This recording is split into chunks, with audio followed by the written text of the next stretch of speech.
Alors, se fabrique avec de l'eau et du bois 6 lettres. Qu'est-ce qui se fabrique avec de l'eau et du bois?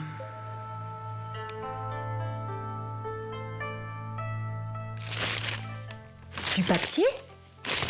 On fabrique du papier avec de l'eau? Nous sommes à Virton devant la plus grande entreprise de papier de Belgique et on va voir si mon info est vraie.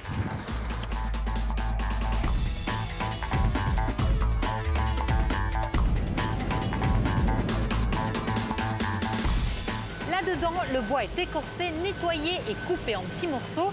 Et vu que les machines sont assez bruyantes, il vaut mieux s'équiper.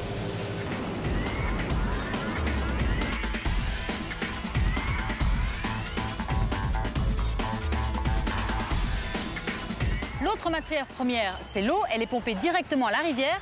Et il faut 400 mètres cubes d'eau pour faire une tonne de papier, soit un demi-verre d'eau par page A4. L'eau pompée dans la rivière arrive ici. Avant d'être utilisée, elle va être nettoyée. Dans le bassin derrière moi, elle va être adoucie. Et dans celui qui se trouve ici devant, elle va être filtrée à l'aide de sable. Bonjour Laurent. Bonjour. Alors, est-ce que tu peux me parler de l'utilisation de l'eau dans le secteur du papier? Alors l'eau dans le secteur du papier, elle est utilisée essentiellement pour transporter les fibres, notamment pour former une belle feuille de papier. L'eau est empruntée à l'environnement, nous ne consommons pas d'eau, mais nous l'utilisons. On a ainsi, sur les 25 dernières années, réduit de près de 50% notre utilisation d'eau pour produire une tonne de papier. Alors Pascal, qu'est-ce qu'on fait à cette étape-ci de la fabrication du papier? Écoute, Précia, c'est très simple. On va mettre en œuvre les fibres qu'on a obtenues après la cuisson du copeau que tu as vu tout à l'heure. Ces fibres, les voilà, avec de l'eau. Le but de la manœuvre ici est d'enlever cette eau, de réorienter les fibres mécaniquement parlant et d'obtenir, après une section de presse, la feuille qui est juste derrière moi. Et comment obtient-on cette pâte-là?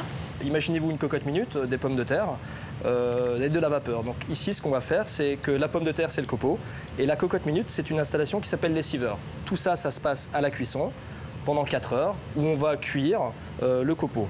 Les fibres vont être ainsi séparées chimiquement et mécaniquement. Pour obtenir bien sûr une couleur blanche comme celle qu'on a devant nous, il va falloir laver ces fibres, les blanchir et par la suite les mettre en œuvre ici. Alors on l'a vu, cette usine utilise une grande quantité d'eau et de bois. Pour éviter le gaspillage, ces deux matières premières vont être en partie récupérées. Les résidus de bois d'un côté vont être brûlés pour chauffer de l'eau qui, une fois transformée en vapeur, va faire tourner les turbines et produire de l'électricité. L'eau utilisée va être rendue à la nature, mais avant cela, elle va être nettoyée, traitée, et ça se passe là-bas. En cas d'accident de pollution, par du fioul ou des produits chimiques par exemple, l'eau polluée va être confinée dans ces deux bassins où elle va être traitée séparément du reste, tout ça pour éviter toute contamination de la station d'épuration. Bonjour Philippe. Alors, on arrive à la fin. Ben oui. Avant d'être rendue à la nature, l'eau va être nettoyée et ça se passe en 3 étapes. Tout à fait. Alors tout d'abord ici à droite, les saletés finalement qui sont dans l'eau vont être collectées tout au fond du bassin pour avoir une eau plus propre. Puis ensuite on va effectuer l'épuration proprement dite dans le bassin où on agite l'eau.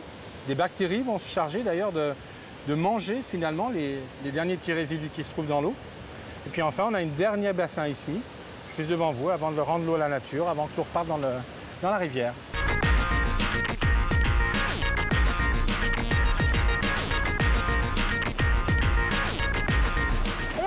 L'eau est essentielle à chaque étape de la fabrication du papier. Sans eau, pas de papier.